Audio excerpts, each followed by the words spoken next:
अभी हम पहुंचे हैं नागपुर रेलवे स्टेशन पे, जहां पर नागपुर में या यूँ तो कह लूँ या फिर इंडिया में साइबर क्राइम के बढ़ते अपराधों के मामले कई ज़्यादा बढ़ते जा रहे हैं। धीरे धीरे हर कोई साइबर क्राइम के चपेट में आ रहा है और उसके अवेयरनेस फैलाने के लिए यहाँ पर साइबर क्राइम पुलिस के द्वारा यहाँ पर एक ऑर्गेनाइज किया गया है इवेंट। इस इवेंट के अनुसार ये बताना चाहते हैं कि किस तरीके से आप अपने डिजिटल डॉक्यूमेंट्स को प्रोटेक्ट कर सकते हैं, किस तरीके से आप अपने जो भी चीज़ें हैं, आधार कार्ड हो, पैन कार्ड हो, या फिर आपको जो बड़े बड़े लालच दिए जाते हैं जो अननोन वेबसाइट्स हैं उनके द्वारा, उन वेबसाइट्स को किस तरीके से आप ट्रैक कर सकते हैं और किस तरीके से अपना बचाव इन साइबर ठगों से कर सकते हैं। आगे हम लोग बात करेंगे इनसे कि किस तरीके से और भी क्या क्या चीज़ें हो सकती है और इनसे कैसे बचा जाए।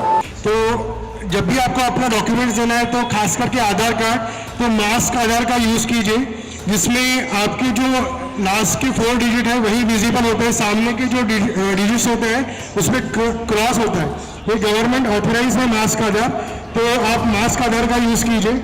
अगर आपको कहीं पे भी डॉक्यूमेंट्स देना है तो उस पर आप अपना सेल्फ एड्रेस कीजिए और आप किस पर्पज़ के लिए वो डॉक्यूमेंट्स दे रहे हैं उस दिन के लिए उसको मेंशन कीजिए, ताकि आपका कोई भी डॉक्यूमेंट्स फोर्ज ना हो, कोई मिसयूज़ ना कर सके। और गवर्नमेंट की साइट पे भी आपको मास्क आधार कार्ड मिल जाएगा, तो मास्क आधार कार्ड का यूज़ कीजिए और सेल्फ अटेस्टेड करके आपके डॉक्यूमेंट्स जो है कहीं पे भी दीजिए, ताकि आपके कोई भी डॉक्यूमेंट का मिसयूज़ ना हो। आजकल डॉक्यूमेंट्स का मिसयूज़ बहुत हो रहा है, तो मास्क आधार यूज़ कीजिए। हमारे साथ अर्जुन कुमार रतोड़ी साहब मौजूद है। एक एनजीओ चलाते हैं ये, जिस एनजीओ का सिर्फ ये मुद्दा है मेन कि जिसमें नायलॉन मांझे से होने वाले अपघात, नायलॉन मांझे से होने वाले दुष्परिणाम, उसके बारे में ये लोगों को जागरूक करने का काम करते हैं। इनसे जानते हैं कि नायलॉन मांझे की रोकथाम के लिए इन्होंने क्या क्या अभी तक के पहल की हुई है। सर, जिस तरीके से हमने देखा है कि नायलॉन मांझा एक बहुत बड़ी समस्या है पूरे भारतवर्ष के लिए, तो इसकी रोकथाम के लिए आपका एनजीओ क्या कर रहा है अभी?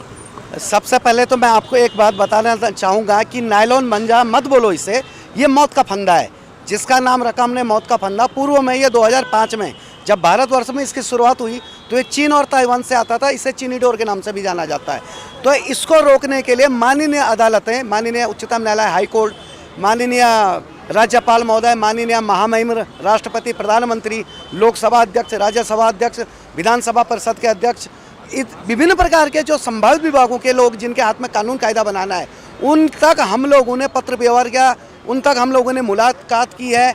यहाँ तक कि जहाँ ये माल की निर्मित होनी शुरू हुई थी भारत में, बरेली में, तो बरेली के अंदर में भी स्वयं 15 दिन में मेरी संस्था के माध्यम से मेरे कार्यकर्ता लोग, हम वहाँ पे गए, वहाँ लोगों को समझाया हमने कि ये जो मौत की डोर है, इससे इंसान, सिर्फ इंसान की मौत नहीं हो रही, चिड़िया पंछी की मौतें नहीं हो रही है, इससे मौतें कुछ इस प्रकार की हो रही है। जो गाय होती है, स्वान होता है, ये लोग जब कहीं खाना रहता है, खाना पड़ा हुआ रहता है, उस खाने पे नायलॉन मांझा गुथा हुआ रहता है, ये उनके पेट में जाता है। तो कई ऐसे गाय, उनके बछड़ों का जब पेट में फंसता है तो वो निकालना बड़ा मुश्किल हो जाता है।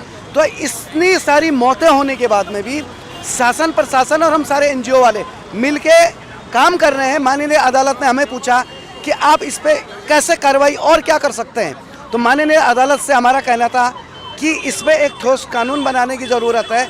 जिस तरह से एक्सीडेंट में कोई मौत होती है, या फिर समझ लो कि किसी एक्सीडेंट में किसी की मौत हो गई तो उस पर कलम 304 लगती है, तो 304 का मतलब होता है सदोष मनुष्यवध। तो इस डोर से जिसकी मौत हो रही है, यह भी तो लापरवाही से मौत हो रही है ना, तो क्यों ना सदोष मनुष्यवध लगाया जाए। या फिर इसके अंदर में माननीय अदालत की अवमानना का केस, कोड ऑफ कंडक्ट, ये एक पार्ट हो गया कायदा कानून का कि लोगों के अंदर में एक डर बैठे। और इसको रोकने का दूसरा सबसे बढ़िया जरिया है, जो हम लगभग 2005 से वर्तमान में 2025 हो गया, लगभग 19 सालों से करते आ रहे हैं, वो है जन जागरण मुहिम। लोगों को समझाना, लोगों को बताना। स्कूल, कॉलेज, कॉन्वेंट, धर्म, जितने भी धर्म स्थल होते हैं, इन जगहों पर हम जाते हैं, पंपलेट देते हैं, हमारे बच्चे जाते हैं, जो कार्यकर्ता हमारे लोग हैं, इनके फैमिली के लोग जाते हैं, लोगों को समझाते हैं, क्योंकि ये भी एक कारगर उपाय है। उसी प्रकार जैसे सामाजिक संस्थाएं हो गई, मेरा संगठन king cobra organisation youth force हो गया, पुलिस विभाग हो गया, पुलिस का साइबर विभाग हो गया, उसी प्रकार नागपुर महानगर पालिका हो गई, वन विभाग हो गया, और इसमें एक अहम पार्ट और आता है प्रदूषण नियंत्रण मंडल। सारे डिपार्टमेंट, विभाग अगर मिलकर काम करते हैं तो यकीन मानिए इस मौत के फंदे को हम पूरे महाराष्ट्र, नागपुर और पूरे भारत से हद पार कर सकते हैं। मगर सबको मिलने की ज़रूरत कि एक साथ मिलकर कार्य करें। सर, एक आखिरी सवाल पूछना चाहूँगा। जिस तरीके से अगर कुछ ऐसे त्योहारों पे सवाल उठाए जाते हैं तो एक तबका ऐसा है जो बोलता है कि हिंदू त्योहारों को टारगेट किया जा रहा है, उन लोगों को किस तरीके से जवाब देंगे साहब? मैं ये कहना चाहूँगा कि हमारा ये पवित्र संक्रांत का जो त्यौहार है उस पर मैंने कुछ एक स्लोगन बनाया है कि पवित्र संक्रांत पे हम लोग कसम खाएंगे, हर किसी को खुशियाँ बांटेंगे, न किसी की जान लेंगे न किसी की जान देंगे, और इस नायलॉन मंजे का इसका बहिष्कार करेंगे। हम हिंदू हैं, हिंदू विरोधी नहीं है, मगर किसी ग्रंथ में ऐसा नहीं लिखा हुआ कि अपनी निजी खुशी के लिए, पतंग उड़ाने के लिए उस जुनून में वो काट करके किसी की जीवन की डोर काटी जाए, ये कहीं हिंदू धर्म में नहीं है। हम कण-कण में भगवान ढूंढते हैं, हम जल जल में भगवान ढूंढते हैं, और हम पेड़ों के पत्रों तक में भगवान ढूंढते हैं, अग्नि की पूजा करते हैं, पत्थर की पूजा करते हैं, पानी की पूजा करते हैं। हम कैसे विरोधी हो सकते हैं? कहीं भी किसी त्यौहार पे किसी की जान लेके त्यौहार नहीं मनाया जाता। कुछ व्यापारियों ने अपने निजी स्वार्थ के लिए हमारे त्योहारों को रक्त रंजित करते हुए जो ये खूनी खेल खेला है, हम उसके विरोधी हैं, हम किसी त्योहारों के विरोधी नहीं हैं।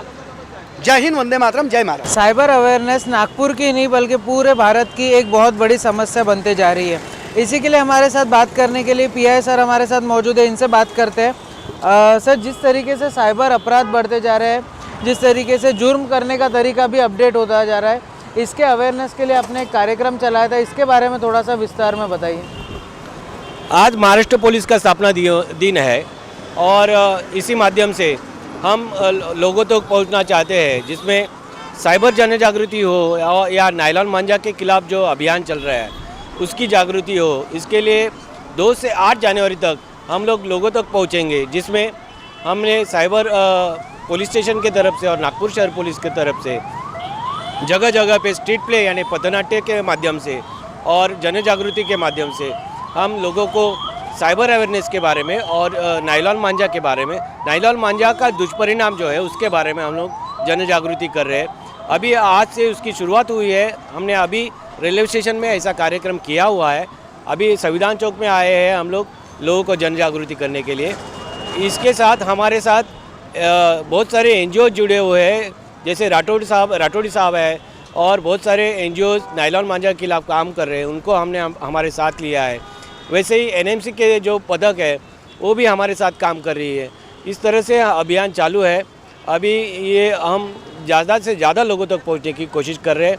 नागपुर शहर के हर चौक में स्ट्रीट प्ले किया जाएगा और जन जागृति की जाएगी। सर, जिस तरीके से हमने देखा है कि नायलॉन मांझे से सिर्फ पक्षियों को नहीं बल्कि कुछ मौतों के आंकड़े भी सामने आए हुए हैं, तो इसकी जागृति की बहुत ज़रूरत है लोगों में, क्योंकि लोगों को वो चीज़ नहीं समझ में आती है। लोग अपने मस्ती मजाक के लिए शायद वो पतंग उड़ा लेते हैं नायलॉन मांझे से। इसके अवेयरनेस के लिए और क्या कर सकते हैं? हम जगह जगह स्कूल कॉलेजेस में जाके बच्चों को और जो स्टूडेंट्स हैं उनको भी नायलॉन मांझा का दुष्परिणाम के बारे में बता रहे हैं।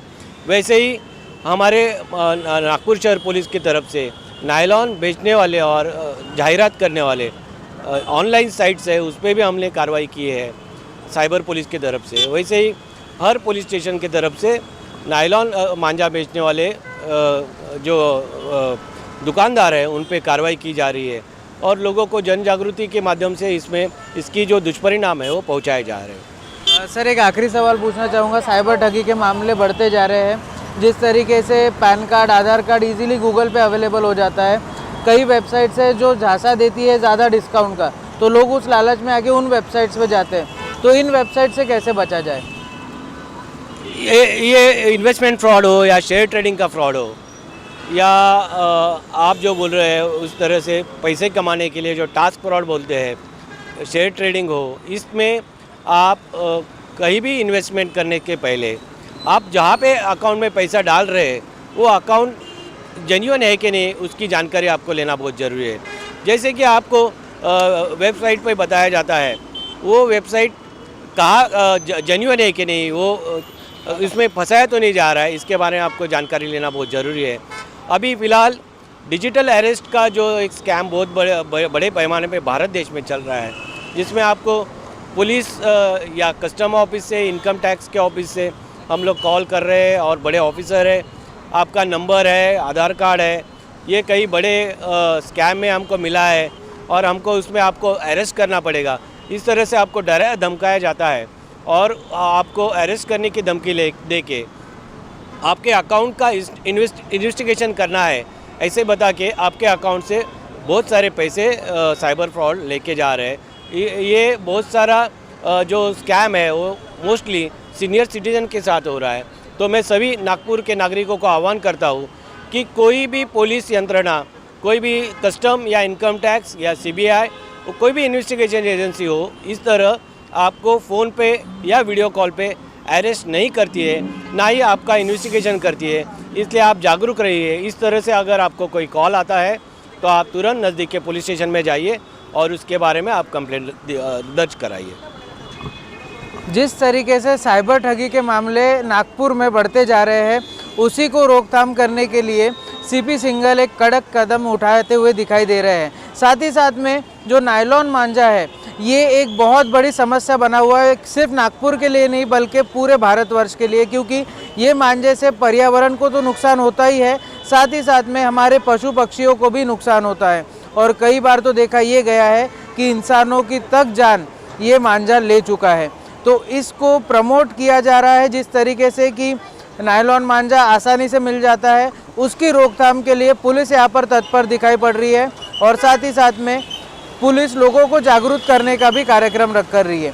अब देखना ये दिलचस्प है किस तरीके से पुलिस इस मुहिम को और आगे बढ़ाती है और किस तरीके से लोगों के काम आने के लिए इस मुहिम को और तेज़ी से फैलाती है। वीडियो जर्नलिस्ट प्रवीण सूर्यवंशी के साथ मैं शांतनु अग्रवाल, महाराष्ट्र TV 24 नागपुर।